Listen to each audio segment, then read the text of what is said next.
সব শিল্পীরা এক বালতি করে জল দিচ্ছে, কিন্তু আগুনে সে কি লড়াই করে দাও দাও করে চলছে। 40 মিনিটের পর ফিগার গাড়ি এলো, জলের গাড়ি। আমাদের ক্ষতিপূরণ হয়েছে, গরিব মানুষ আমরা এইসব করে খাই। আমাদের ক্ষতিপূরণের দাম দেওয়া হোক, আমাদের ক্ষতিপূরণের দাম আমরা মেদিনীপুর দিয়ে এসছি, আমার ক্ষতি হয়েছে, ক্ষতিপূরণের দাম দেওয়া হোক। এগুলো ঠিক মানুষের ব্যবহার।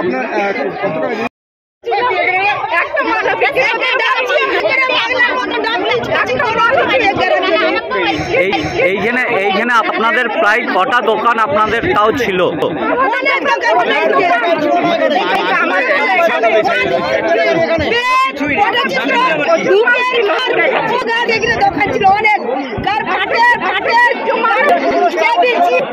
এত হস্তশিল্প মেলা এত বড়, উচিত তো